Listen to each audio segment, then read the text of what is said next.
दादांच्या अपघाती मृत्यू प्रकरणी तुम्ही डायरेक्ट म्हणजे थेट शंका व्यक्त केलेली आहे की यामध्ये अंडरवर्ल्डचा संबंध आहे. तुम्हाला एकंदरीत या काही पुरावे किंवा तुम्ही या संदर्भात काही वरिष्ठांचे संवाद साधलाय?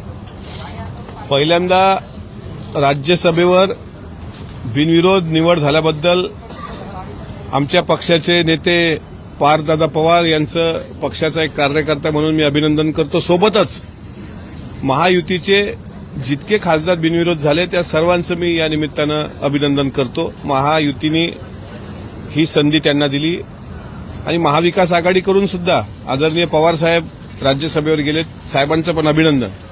आज आपण बघितलं असेल की आपल्याच माध्यमातून असं कळतंय की प्रधानमंत्री नरेंद्र मोदीजींना आदरणीय सुनेत्रा वहिनी, पारदादा, जयदादा हे स्वतः भेटणार असं एक बातमी आम्हाला तुमच्या माध्यमातून कळली आणि निश्चितच महाराष्ट्राच्या मनात गेल्या 1 ते सव्वा महिन्यापासून जे शंकेचं काहूर आहे आणि ज्या संत गतीनं हा प्रवास होतोय त्याबद्दल गती आणण्याकरता प्रधानमंत्री मोदीजींची भेट घेणं अत्यंत आवश्यक आहे. दुसरी गोष्ट अशी आहे, जो प्रश्न यांनी विचारला डीजीसीए आणि व्हीएसआर व्हेंचरच्या संदर्भात, डीजीसीएचे जे काही अधिकारी आहेत त्यांनी त्यांचं मरण हे व्हीएसआरवर लोटलंय. व्हीएसआर व्हेंचरच्या संदर्भामध्ये गेल्या अनेक दिवसांपासून स्वतः आमदार रोहित पवार आणि माझ्या पद्धतीनं आम्ही सुद्धा ही लढाई लढून काही प्रश्नाची उत्तरं विचारतोय. प्रश्न क्रमांक 1, व्हीएसआर व्हेंचर टेक ऑफ घेण्याकरता जो पायलट नेमला होता त्या पायलटचं नाव साहिल मदन होतं. तो अद्याप कुठं आहे दिसत नाही आहे. त्याच्या घरचा सीसीटीव्ही फुटेज सापडत नाही आहे. दादांसोबत विमानात किती लोक बसली होती हे अद्याप व्हीएसआरकडून माहिती आली नाही, डीजीसीएनी पण दिलेलं नाही. कारण डीजीसीएनी पहिला दिलेला आकडा 6चा होता हे आपल्या सर्वांना ज्ञात आहे. त्यानंतर मी स्वतः आरोप केले होते की 50 कोटी रुपयाचे विमे हे व्हीएसआर व्हेंचरच्या पायलटचे उतरवल्या गेले. व्हीएसआरकडूनच एक सुसाईड बॉम्बर म्हणून सुमित कपूर नावाचा पायलट पाठवला गेला होता का अशी पण शंका येते. आणि ब्लॅक बॉक्स रिकव्हरी संदर्भात केंद्रीय हवाई राज्यमंत्री मुरलीधर मोहोळ यांनी 15 दिवसाचा टाइम बॉन्ड पिरियड दिल्यानंतर सुद्धा 1 महिना 15 दिवस होत आहेत आता, तरीही ब्लॅक बॉक्स कुठचे लोक म्हणतात की हमारा कोई बिगाड नाही सकता. याचा अर्थ त्यांना माहित आहे व्हीएसआरच्या मागे डीजीसीए आणि व्हीएसआरचे साठे लोटे हे अंडरवर्ल्डची नसतील कशावरून. कारण मला तर ही पण शंका वाटते आहे की दादाचं विमान कंट्रोलिंगच कुठून बाहेर देशातून होत होतं का, तिथून ते विमान कंट्रोल केलं जात होतं का, विमान एका मिनिटात पलटी कशी घेते, विमान पडण्यापूर्वी स्फोट कसा होतो, विमान पडल्यानंतर स्फोट कसा होतो, विमानात एकूण प्रवासी किती होते, दादांची पोस्टमॉर्टम रिपोर्ट अद्यापही त्यात काय सीबीआय चौकशीमध्ये तो का आलेला नाही. सीबीआय चौकशी जर लावली असं आपण म्हणतो तर किती लोकांचे बयान घेतले गेले. त्यामुळे मला असं वाटतं की व्हीएसआरच्या लोकांना जर इतका मुजोरपणा असेल तर त्यांचं अंडरवर्ल्ड कनेक्शन नाकारता येत नाही. त्याची चौकशी केली पाहिजे. त्याकरता जर आदरणीय सुनेत्रा वहिनींच्या नेतृत्वात प्रधानमंत्र्यांची भेट सगळे घेत असतील तर मला असं वाटते त्याला गती येईल. पण तुर्तास तरी राज्य आणि केंद्र सरकारकडून ज्या चौकशा लावलेल्या आहेत त्याला अद्यापही गती नाही याची खंत आम्हाला वाटते. म्हणजे एअर एव्हिएशन मिनिस्टर यांच्यावरती थेट संशय घेतलेला आहे. यांचं साठवलं होतं थेट व्हीएसआर जे कंपनी आहे त्याच्याशी आहे आणि त्यांच्या मालकाशी असं थेट सांगितलं. व्हीएसआर हे तुम्हाला वरून जरी विमान कंपनी दिसत असली तरी व्हीएसआरचं डोकं हे फार पुढचं चालणार आहे. म्हणजे व्हीएसआरचा माइंड हा टेररिस्ट जे असतात ना आतंकवादी त्या पद्धतीचा आहे. व्हीएसआरचा मालक आता पोलिसांनी ताब्यात घेतलाय. त्याचा मुलगा पण ताब्यात घेतलाय, ज्या मुलाचा व्हिडिओ जय पवार यांनी ट्विट केला होता. आणि त्यांच्यावर कारवाई करायची, डीजीसीए मोकळं सोडायचं. अरे खरे पापी तर डीजीसीएचे अधिकारी आहेत ना, त्यांच्यावर सदोष मनुष्यवधाचे गुन्हे दाखल झाले पाहिजे. साधा एफआयआर पण त्यांच्यावर घेतला गेला नाही. याचा अर्थ स्पष्ट आहे की व्हीएसआर व्हेंचर आणि डीजीसीए यांचं साठलोटा आहे. त्याच्यामुळे त्यांना वाचवणारी टीडीपी असेल, जे आमदार रोहित पवारांनी आरोप केलेत. अर्थातच त्यांच्याकडे तसे सबळ पुरावे आहेत. त्याच्यामुळे टीडीपी आहे का, केंद्रातला कोणी बडा नेता आहे का, किंवा कुठला राजकीय त्याला वरदहस्त आहे का, राजकीय पाठबळ आहे का, याची सगळी शहानिशा ही महाराष्ट्राच्या समोर जर आली नाही तर व्हीएसआर व्हेंचरचे जिथं जिथं कार्यालय असतील ना तिथं लोक येऊन ते जाळून टाकतील एवढं मात्र नक्की. आज आमदार सीएम यांना भेटणार आहेत या सगळ्या संदर्भामध्ये जो अहवाल आलाय त्यामध्ये काही त्रुटी आहेत हे सांगण्यासाठी मुख्यमंत्र्यांची भेट घेण्यासाठी जाणार आहेत. अद्यापपर्यंत वेळ मिळालेली नाहीये असं कळतंय. आमदारांमध्ये कोणते कोणते आमदार जात आहेत मला कल्पना नाही, कारण मला त्या संदर्भात अजूनही आमच्या पक्षप्रतोद जे आहेत विधिमंडळाचे, विधान परिषदेचे, त्यांनी काही सूचना केली नाही. मला त्याबद्दल माहिती नाही. आणि मी स्वतः आमदार म्हणून 1 महिन्यापूर्वी माननीय मुख्यमंत्र्यांना मंत्रालयात भेटलो होतो. उच्चस्तरीय चौकशीच्या संदर्भात पत्र दिलं होतं, वेळ घेऊन गेलो होतो, पण त्या पत्राला अद्यापही उत्तर मिळालेलं नाही. माझ्या पक्षाचे प्रदेश कार्याध्यक्ष, आमच्या पक्षाचे राज्याचे अध्यक्ष यांना पण मी पत्र दिलं होतं, ते राममोहन नायडू आणि यांना भेटण्यासंदर्भात अमित शहाजींना, त्याचं पण उत्तर भेटलेलं नाही. त्यामुळे उत्तरं आम्हाला आमच्या पत्राचे भेटले नाहीत. यापेक्षा आमच्या पत्राची दुसरी शोकांतिका असू शकत नाही. जे पत्र महाराष्ट्र विधान परिषदेचं पत्र आहे त्या पत्रावर अद्यापही काहीच कारवाई झाली नाही, याचं मला अत्यंत खेदानं सांगावं वाटतं. सत्तेत असून सुद्धा ही अशी परिस्थिती आहे, काय समजावं नेमकं? ही परिस्थिती खेदजनक आहे आणि सत्तेतल्या आमदाराच्या पत्राला जर किंमतच नसेल तर मला असं वाटतं याच्यापेक्षा दुसरी वाईट बाब असू शकत नाही. मग विरोधी पक्षाचं तर भविष्य हे देव पाण्यात घालण्यासारखंच आहे.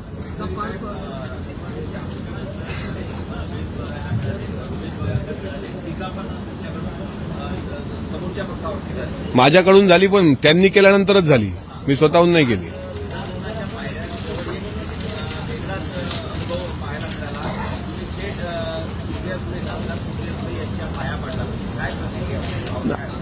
महाराष्ट्राला शिवशाहू फुले आंबेडकर आणि यशवंतराव चव्हाण साहेबांनी एक राजकीय संस्कार दिलेला आहे.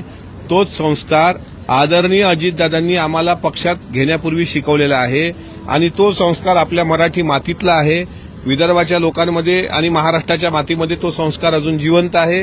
राजकीय मतभेद काहीही असू द्या, पण आदरणीय सुप्रियाताई ह्या ज्येष्ठ बहिणी आहेत, बहिणीसारख्या आहेत, त्यामुळे त्यांचा पदस्पर्श करणं हे काही गैर नाही आहे.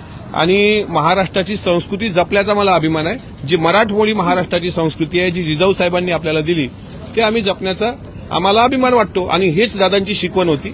दादांच्या शिकवणीला साजेसं असं काम जे काही आम्हाला करता येईल ते आम्ही करत राहू.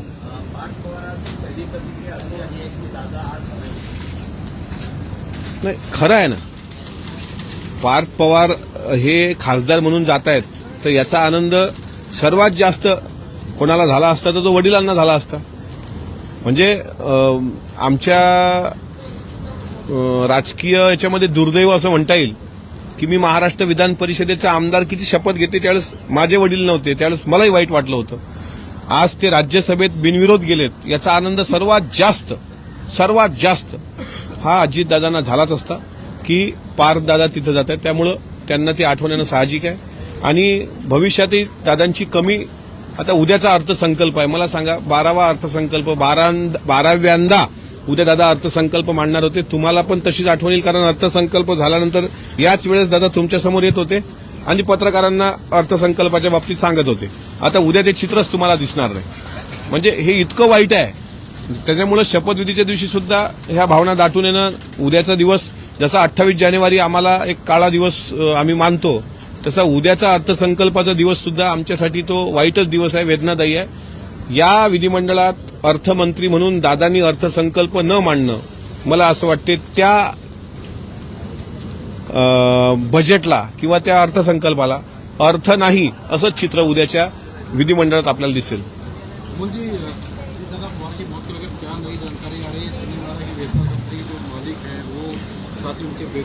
VSR, DGCA ये दोनों की मिलीभगत है. अजीत दादा का जो फ्लाइट क्रैश हुआ बारामती में, वो फ्लाइट क्रैश होने के पीछे इन दोनों का हाथ है. इन दोनों पे FIR होनी चाहिए थी. हम मरीन ड्राइव पुलिस स्टेशन पे जाने के बावजूद भी वहां के पुलिस अधिकारियों ने जिस तरीके से हमारे साथ वहां पे बिहेवियर किया, वो पूरे महाराष्ट्र ने देखा है, पूरे देश ने देखा है. इसलिए DGCA हो चाहे VSR वेंचर हो, इन दोनों की मिली भगत की वजह से जानबूझकर अजित दादा के फ्लाइट को, मुझे तो ऐसी भी आशंका है, शंका है कि इनका कनेक्शन अंडरवर्ल्ड से तो नहीं, क्योंकि VSR वेंचर के कोई भी लोग ये मानने के लिए तैयार नहीं है कि हमने कोई गलती की. और वो ये भी बोल रहे हैं कि हमारा कोई बाल वाका नहीं कर सकता. इसलिए अगर वो इस तरीके से मस्ती से अगर बात कर रहे होंगे तो मुझे लगता है, आशंका है, ये शंका भी उत्पन्न होती है कि उनका अंडरवर्ल्ड कनेक्शन भी हो सकता है। इसलिए डीजीसीए और वीएसआर ये दोनों एक डिफेंस के मूड में है, खुद के डिफेंस के मूड में। आज देखिए 3 दिन पहले जय पवार जी ने जो वीडियो अपलोड किया था उनके प्लेटफॉर्म सोशल मीडिया पर, वो था रोहित सिंह इस पायलट का, जो पायलट की बगल की सीट में बैठकर वहां पे सो रहा है। और वो सोने के बावजूद जिस तरीके से बवाल खड़ा हुआ, और आज रोहित सिंह को पुलिस वालों ने यानी उनको इन्वेस्टिगेशन के लिए उसको और उसके यानी वीएसआर के मालिक को, दोनों को पुलिस वालों ने बिठा के रख के उनकी चौकसी शुरू की है। अब उसपे निष्पन्न क्या होगा, इन दोनों पे कुछ एफआईआर कर दी जाएगी, उनको 3 महीने के लिए जेल में डाला जाएगा और डीजीसीए को बचाया जाएगा। यहाँ पे डीजीसीए के जो अधिकारी है वो इस पूरे मामले के सूत्रधार है, ये मैं पहले दिन से कह रहा हूँ। और डीजीसीए के ये जो अधिकारी है जिन्होंने ये फ्लाइट दादा को दी थी, उनसे लेकर सभी पे एफआईआर होनी चाहिए थी, जो अभी तक हुई नहीं। सीबीआई जांच चालू है ऐसी सरकार कह रही है, तो सीबीआई जांच में अभी तक ब्लैक बॉक्स कहाँ है वो भी पता नहीं चल रहा। अभी तक ब्लैक बॉक्स का डेटा रिकवर करने के लिए वो अमेरिका भेजा गया, दिल्ली भेजा गया, या बारामती पुलिस थाने में ही रखा गया, इसके बारे में कोई नहीं बोल रहा, किसी का जवाब नहीं ले पा रहे हो। और इसीलिए हमें शंका है कि वीएसआर ने जिस तरीके से 50 करोड़ के बीमे उनके पायलटों के उतरवाए, जिस तरीके से सुमित कपूर को सुसाइड बॉम्बर करके उन्होंने भेजा, वो वहां से कंट्रोल किया होगा। और अचानक से फ्लाइट इस तरीके से लैंड होने के पहले वहां पे स्फोट हो जाता है और लैंड होने के बाद भी स्फोट हो जाता है। इसलिए हमें पूरी शंका है। और सीबीआई चौकसी में जिस तरीके की बातें आनी चाहिए थी, अभी तक महाराष्ट्र के आगे नहीं आई। तो डीजीसीए और वीएसआर इन दोनों ने मिलके अजीत दादा के फ्लाइट को क्रैश करने का पूरा प्लानिंग किया था और अजीत दादा को इस तरीके से मिटाने का काम इन दोनों ने मिलके किया है। और इन दोनों को जिसका बैकअप है वो खरा चेहरा महाराष्ट्र के सामने आना चाहिए, वो चाहे महाराष्ट्र का हो चाहे दिल्ली का हो। लेकिन अब आज कैबिनेट की बैठक हुई, इसमें एंटी कन्वर्जन ड्राफ्ट जो बिल है उसको मंजूरी मिली है। किस तरह से नीतीश राणे ने कहा है कि महाराष्ट्र में जिस तरह से लव के तमाम मामले थे उस पर कहीं न कहीं नजर रखा जाएगा, चाहे मध्य प्रदेश और उत्तर प्रदेश और गुजरात की तरफ से ज्यादा शक्ति यहाँ पर उस बिल को प्रोत्साहित किया जाएगा। मैं वरिष्ठ सभागृह का सदस्य हूँ। उस सभागृह में जब इस बिल पे चर्चा होगी तब मैं उसके बारे में बोलने को बोलना उचित रहेगा, क्योंकि उस बिल के बारे में अभी तक मुझे पता नहीं है। और महाराष्ट्र के आगे के अभी के जो मसले हैं वो किसानों के हैं और महाराष्ट्र की जनता ये चाहती है कि अजीत दादा जैसे नेता को न्याय मिले। इसलिए अभी के दौर में लव जिहाद या फिर कुछ विधायक जिस तरीके से मुस्लिम समाज के बारे में जिस तरीके से भड़काऊ भाषा कर रहे हैं, वो महाराष्ट्र की परंपरा ऐसी नहीं है। महाराष्ट्र की परंपरा कॉन्स्टिट्यूशन को आत्मसात करने वाली परंपरा है। इसलिए इस तरीके से मुसलमानों के खिलाफ बयान देना और किसी धर्म के बारे में गलत बोलना, ये हमारी पार्टी की संस्कृति नहीं है, हमारे महाराष्ट्र की संस्कृति नहीं है। अमोल जी, आप जो है AAIB की जो रिपोर्ट आई है उससे संतुष्ट है क्या? क्योंकि रोहित पवार ने ये कहा कि तमाम जो है खामियां हैं और महज खानापूर्ति है। डीजीसीए AAIB है। AAIB की जो रिपोर्ट आई है एक्चुअली पहले दिन आई वही ना 22 पानों की AAIB वाली रिपोर्ट। AAIB के रिपोर्ट से महाराष्ट्र का कोई भी इंसान संतुष्ट नहीं है। जिस तरीके से गलत रिपोर्ट उन्होंने बनवाई, उसमें पहला एक वर्ड है बारामती डिस्ट्रिक्ट, दूसरा है वो पेड़ को क्रैश होकर फ्लाइट आगे चला गया। और ये 2 पॉइंट पे ये पूरी साफ तौर पे एक पिक्चर सामने आती है कि AAIB इन्होंने दिया हुआ जो रिपोर्ट है वो तकलादू है, उस पर कोई भरोसा नहीं कर सकता। पार्थ पवार नामांकन उन्होंने भरा और भावुक हुए, कहा कि दादा होते तो आज बहुत खुश होते। सही बात है। जिस तन लागी वो तन जाने, बीजा क्या जाने गवारा रे। अब जिसके पिताजी का देहांत हुआ उसी को उसका दुख मालूम है। अजीत दादा के जाने से पार्थ पवार साहब को जितना दुख हुआ, महाराष्ट्र के सभी लोगों को उतना दुख हुआ। और आज अजीत दादा का बेटा राज्यसभा का अगर वहां पे खासदार बन रहा होगा तो इससे गौरवशाली बात दादा के सिवाय और किसी को भी उतना प्राउड फील नहीं होता था जो जितना दादा को फील होता था। तो आज दादा को वो मिस कर रहे हैं। कल बजट रखा जाएगा महाराष्ट्र का, पूरा महाराष्ट्र दादा को मिस करेगा। और दादा we miss you because we all love you. इसलिए पार्थ दादा की जो इमोशंस थे वही। विमान अपघात झाला होता त्याच्यामध्ये 2018ला त्याच्यामध्ये त्या विमान अपघाताची तक्रार घेण्यात आली होती. तेव्हा ती तक्रार किरीट सोमय्यांनी दिली होती 2018 साली. 304 प्रमाणे गुन्हा दाखल करण्यात आला होता. तो जेव्हा रोहित पवार तक्रार दाखल करतात त्यांनी तक्रार घेतली होती त्याच्याबद्दल. मग मी आमदार रोहित पवारांसोबत मरीन ड्राईव्ह पोलीस स्टेशनला होतो. किरीट सोमय्या यांच्या 2018चा जो तुम्ही दाखला दिलाय त्यामध्ये साधारणपणे त्यावर पोलिसांचं कोणाचं प्रेशर नसेल ज्यावेळेस त्यांनी एफआयआर केला विमान दुर्घटनेसंदर्भात. पण मी तुम्हाला एवढं नक्की सांगतो की मरीन ड्राईव्ह पोलीस स्टेशनमध्ये त्या दिवशी जे वरिष्ठ अधिकारी होते ते प्रचंड दबावाखाली होते. त्यांना कोणाचे तरी फोन येत होते.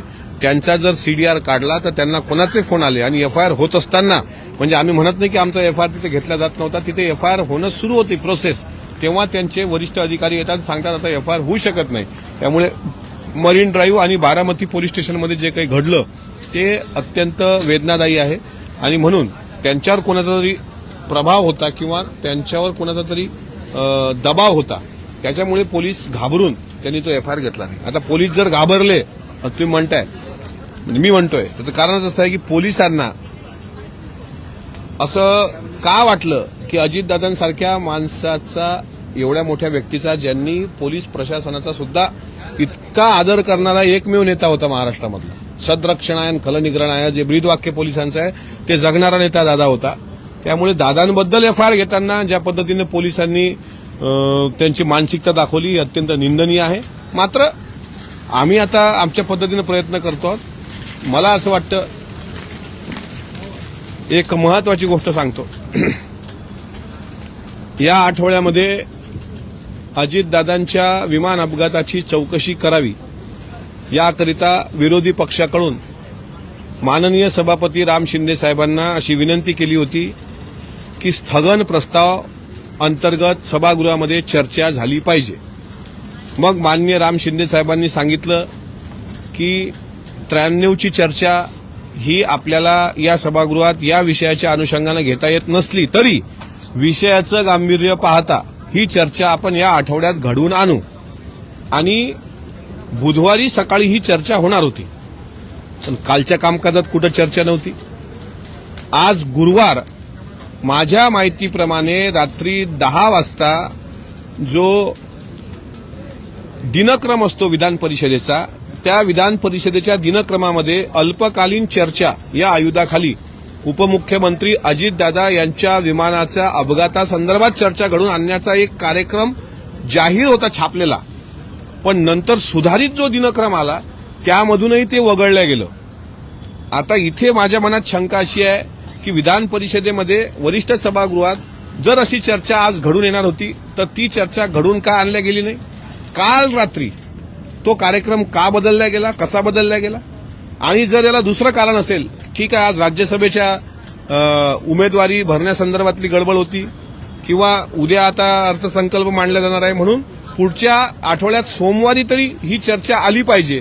याकरता मला असं वाटते विधान परिषदेचे सभापती जर हे ऐकत असतील तर त्यांना माझी नम्रतेनं विनंती आहे की शुक्रवार खाली गेला, गुरुवार खाली गेला, बुधवारी खाली गेला. एखाद्या व्यक्तीचा असा दुर्दैवी मृत्यू झाल्यानंतर ज्या व्यक्तीनं पक्ष पाहिला नाही, पंथ पाहिला नाही, जात पाहिली नाही, धर्म पाहिला नाही, त्या व्यक्तीच्या विमान अपघाताची चर्चा जर 3 दिवसातही होत नसेल आणि पुढच्या आठवड्यात जर तुम्ही घेण्यासंदर्भात निर्देश दिले तर महाराष्ट्रामध्ये एक चांगला मेसेज जाईल. कारण ही चर्चा दोन्ही सभागृहात घडून येणं अत्यंत महत्वाचं आहे.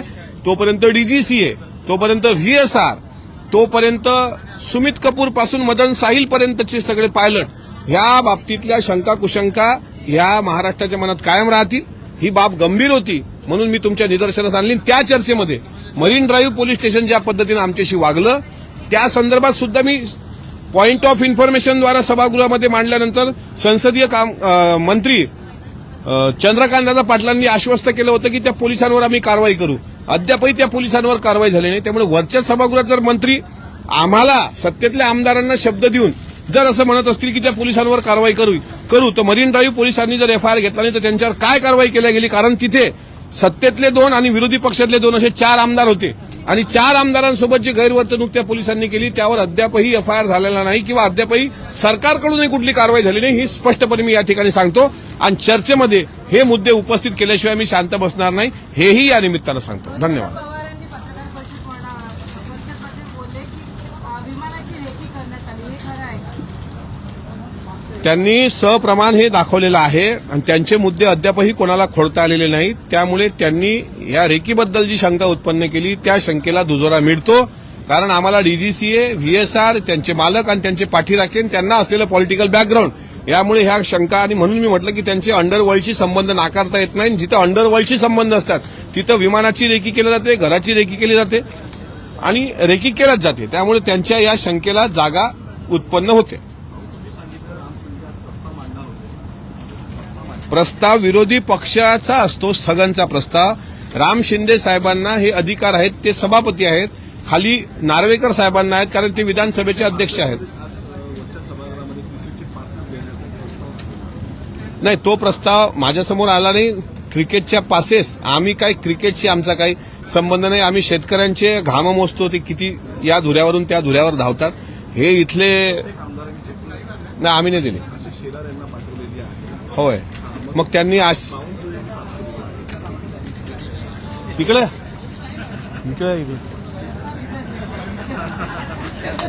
हा हा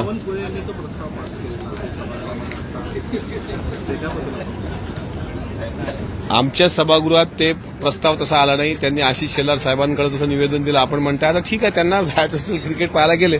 माझ्या सभागृहात प्रस्ताव आला असता मी सांगितलं असतं.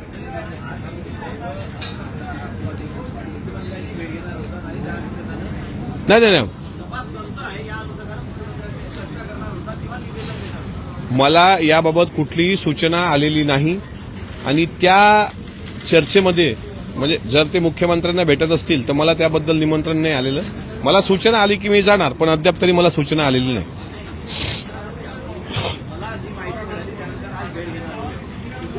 बरोबर आहे ना, मग सर्व आमदारांना निरोप आले असते ना, पण मला निरोप नाही आला अजून.